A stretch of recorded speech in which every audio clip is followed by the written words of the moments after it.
Oh, this is a typical Monday morning. Christ, this broadcast was supposed to happen at 9, and here we are at 11. Ran into a whole bunch of technical difficulties, and I got a massive deadline today, too. Holy cow. And I haven't started, so I got to get on that. Man. Right. So, yeah. Welcome to my morning coffee. Oh, and I'm out. Gonna need a refill. Yeah, I just thought I'd say hello, see how everybody's weekend was, and talk about some of the directions I'll probably go with this morning broadcast. I guess this is my morning show where I wrestle with fairly complex ideas, not necessarily involving CG, probably more tackling the narrative space, because one of the things that I find is a functioning utility of storytelling is its ability to question, wrestle with, and sometimes answer various different moral dilemma that plague us in society today. And nothing brings it more into the forefront than the rise of polarization. You know, I think one of the things that I'm really sort of questioning is this idea of what I'm doing as an intellectual, right? I guess I'm an intellectual. I hope I'm an intellectual. I strive to be an intellectual. And just understanding people's perspectives sort of across the globe. And one of the things that really sort of fascinates me is this idea that we've stopped listening to each other. Yeah, we know that. We intuit it.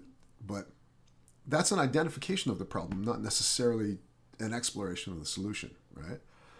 I think we're terrified to explore the solution because to a certain degree, we've all lost our objectivity.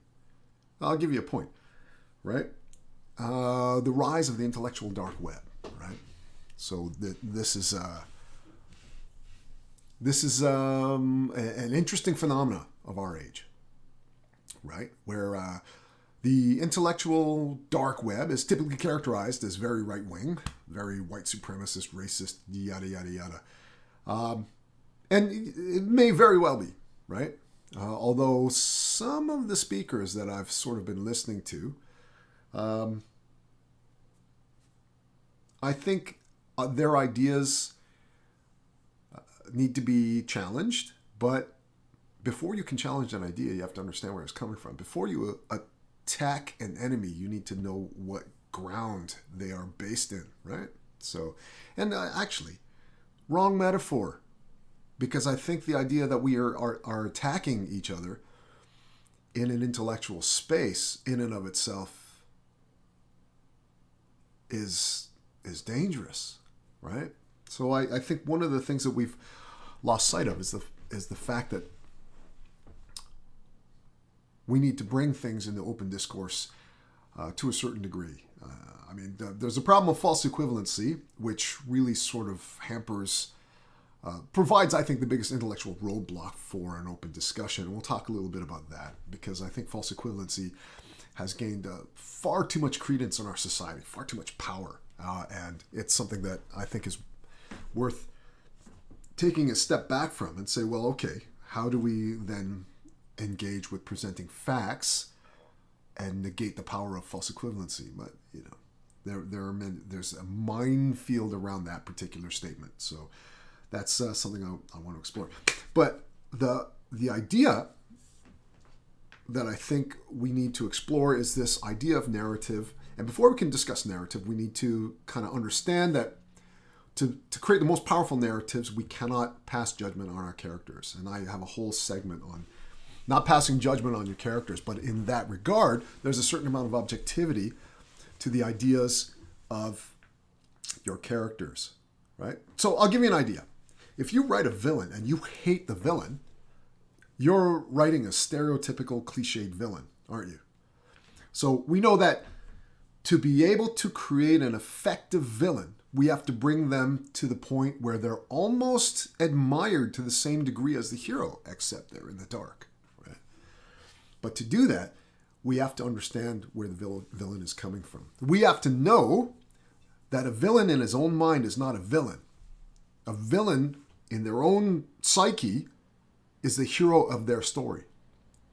They are simply choosing a different solution to the story narrative's problem, right? And this is a wonderful sort of formulaic dynamic of storytelling because it allows us to confront various ideas that trouble us in real life within the safe confines of fiction. And I think that we need to bring that forth into the real world and be able to sort of wrestle with ideas. Now, there is a caveat. A lot of the stuff that I will be talking about, we will be playing with flammable materials. And therefore, there may be inflammatory remarks. But as with any experiment involving flammable materials, we will take the requisite safety precautions and understand that what we're trying to do is to experiment with ideas so that we may further learn from the results and carry that forward, right? So what are the safety goggles that we apply in a situation of intellectual discourse where we're challenging various different ideas and viewpoints that we may not necessarily agree with? How do we bring that on board and yet maintain a certain level of, I guess I don't want to use the word objectivity because a lot of the stuff that deals in the narrative space is highly subjective. You have to be emotional if you want to create emotions on paper. And yet, what are the safety goggles that we're going to put on to examine these ideas? Well, one of the things that we're going to take a look at straight off the bat in terms of our safety goggles is that we will be sitting right in the middle, deliberately so, right? Now, I know there's the old axiom of fence sitters are neither here nor there. They remove themselves. They abdicate any responsibility for having an opinion. That's true.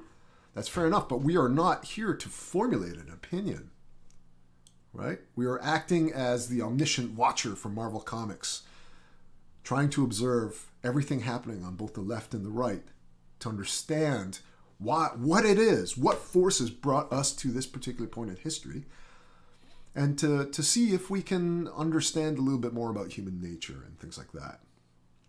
So we will try to take a look at moral dilemma and philosophy and everything associated with that in the context of storytelling.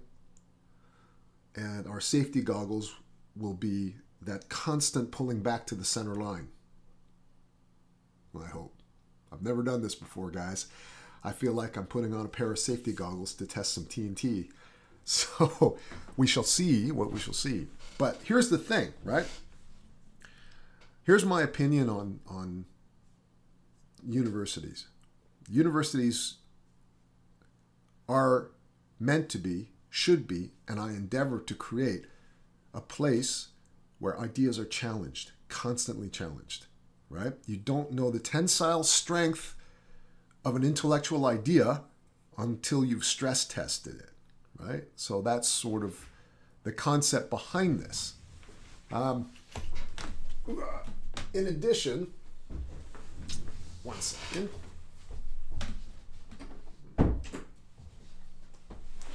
Sorry, guys.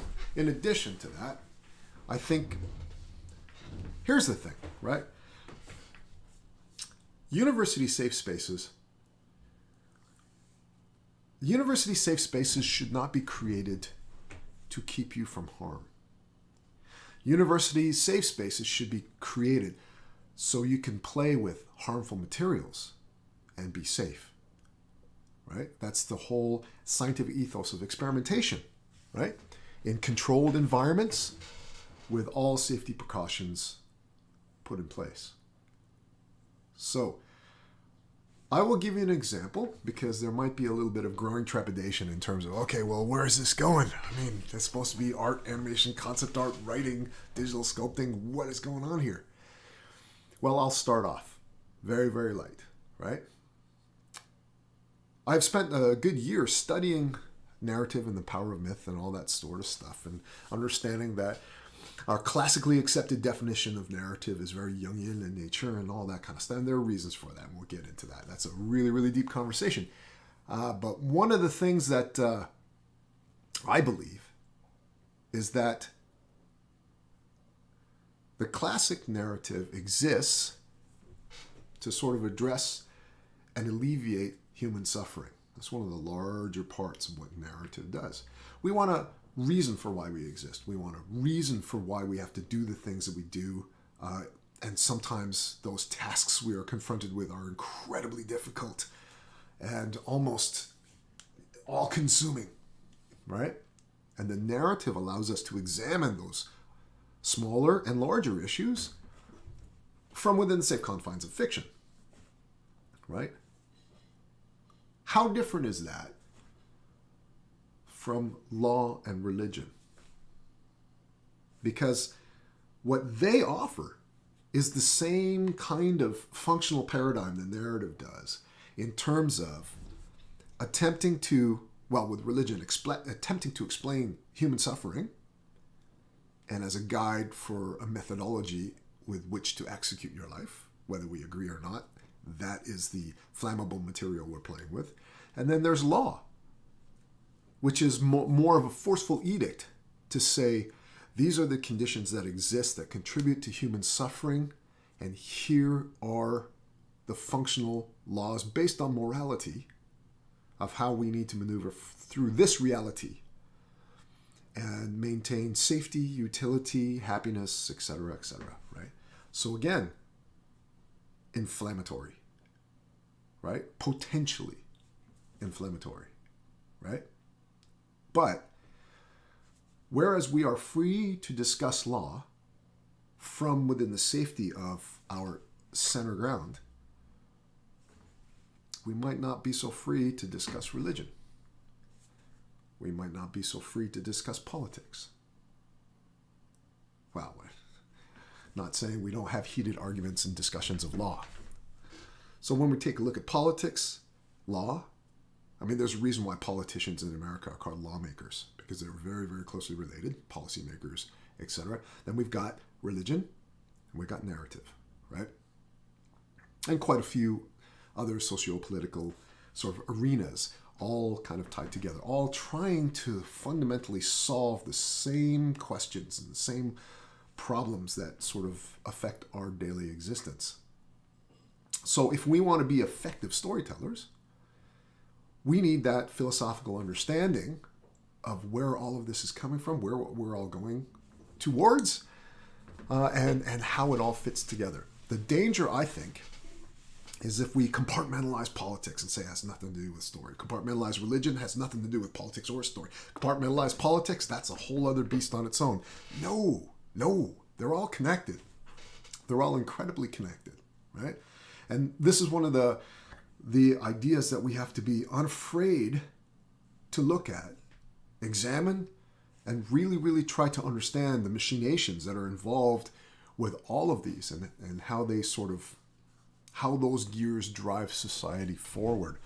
And in that way, we'll be able to hit on the zeitgeist of our stories, to be able to resonate with a large number of people in a very meaningful way. Isn't that what we're trying to do as storytellers, especially ones in, commercial storytelling, right? So that's kind of the whole principle behind it. Now, I'm a digital artist, so I'm by no means an expert in law, politics, or religion. But in that way, I hope to serve as an adequate surrogate to say, let's go on this journey together, because I'm curious to learn more. And along the way, we can have some interesting discussions about how this all fits together.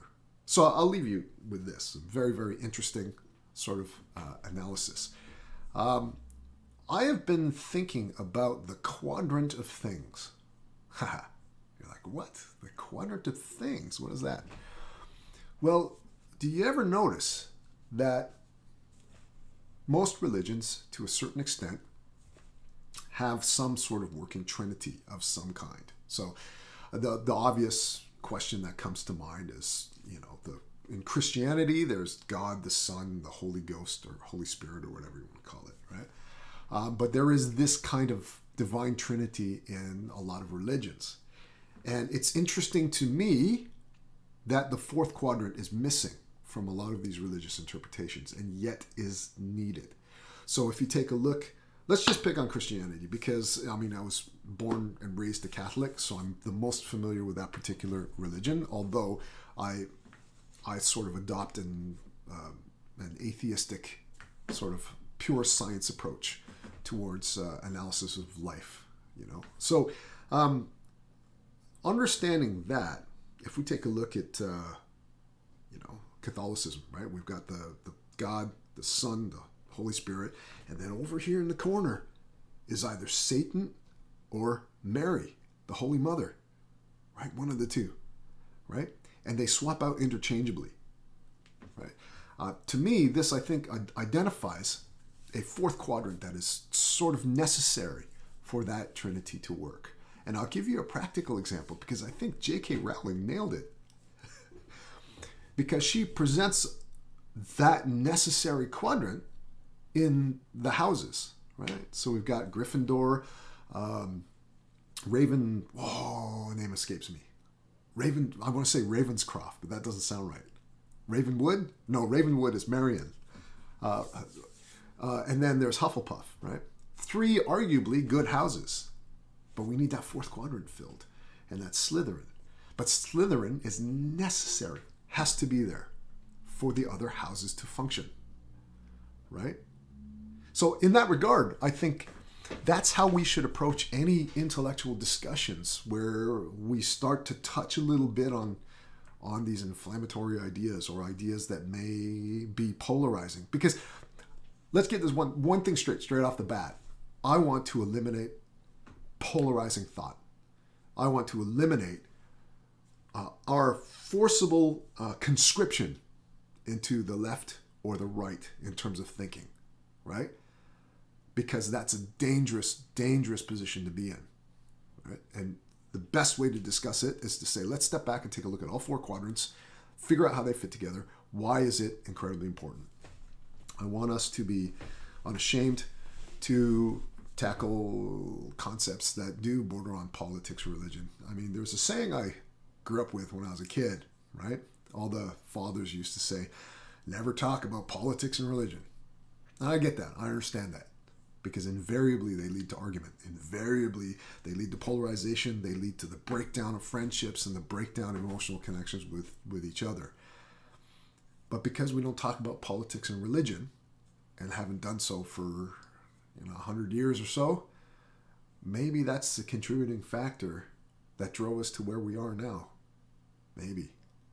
Right? Perhaps it is time we start to talk about these things in open discussion. So, what is our controlled conditions? What is our laboratory? We have our safety goggles. What is the safe space what we're dealing with? Here it is. The reminder that everything we do is focused on a better narrative. We are taking those things that we are applying, that we are studying and learning and experimenting with, and applying it to our narrative. So I'll give you an idea of my approach to these sessions, right? If you want to write a horror film that has a serial killer, you need to understand the serial killer. I'm not saying we have to go out and become serial killers, but we have to get fully into the head of the serial killer before we can create an incredibly effective character, right? Same with anything. If we want to write a corrupt cop, we need to really understand where they're coming from. Otherwise, we're creating cliche, right? In that regard, we need to fully understand the world that we operate in if we're to recreate it on the page or on the screen or in concept art or an illustration or an animation. If we are to create not only an effective representation of the world around us, but we can offer up our ideas and our interpretations on how to operate inside these conditions. And hopefully that'll help to sort of buttress up theme and create something really magical that resonates with lots and lots of people. Right? So that's kind of the thing. And who knows if I will carry it forward. It might just be man, it's too early for this morning conversation. But I will dip my toe in every now and again and say, look, I've learned a little bit about this or a little bit about that. We'll talk about why certain iconography exists or why maybe Not just a certain iconography exists, but that maybe why are certain representations and archetypes resounding? Is there truth to them? Or are they, what about stereotypes? People say stereotypes exist for a reason. Well, no. Let's talk a little bit about that. Are they more like archetypes? And, let's really sort of kind of explore that, right? And see if we can come to a determination of where we're going. One of the things that I think typifies humanity above the animal kingdom is our capacity for change, right? And our capacity to transcend who we are, right? So, I've heard the argument that we cannot counteract millions of years of this planet being in existence and biology and evolution, and there are certain things that are hardwired into our psyche. And yes, I get that. I understand that human behavioral psychology is incredibly deep, and we'll give it the justice it deserves, right? But by that same token, we are not victims to that biological conditioning, i.e., we have cars. Think about that, right? If we were truly enslaved to our primal urges because of millions of years of evolution, why do we have cars? It's the first time in history that they've existed. Or why do we have computers, right? People might say, well, it's a logical progression of the way the evolution of the human psyche and reasoning and all this kind of stuff. The Age of Enlightenment accelerated us to this point and all this kind. But honestly, if we were an unchanging primal source through that miraculous span of time, then we would have had access to the abilities, or at least I'm talking about this now, and this is one thing I want to have happen in this stream. I'm talking about this now, but I'm changing my mind about it, because the argument could be that a car is simply a a logical progression from the ability to capitalize on our rational thinking and our developing intelligence. It's the whole idea that Stanley Kubrick presented in 2001, where as an ape we picked up a bone and turned it into a weapon and a tool. It's possible. But by that same token, then we should embrace the fact that we can change. We should embrace the fact that we are not enslaved to our primal urges. So I think where I was going with this is that if we were victims to our own biological programming, wouldn't we just have become faster runners? If we want to not deny our animal self, then we'd be running everywhere. But we're not. We're driving because we change. We fundamentally change on a fairly large scale with global ramifications, right? So, in that regard, where are we going? I don't want to go backwards. I'm sure a lot of you guys don't want to go backwards. Let's move forward. How do we get there? Right? Left wing doesn't have an answer. We've seen that. Right wing doesn't have an answer. We've seen that as well. Right? So let's sit back and explore a multitude of ideas and see if we can, see what we can see from our vantage point. All right. It really is too early for this. I've been blabbing on a little bit too much, and I will leave you guys at that. Have a good Monday, and I will talk to you later.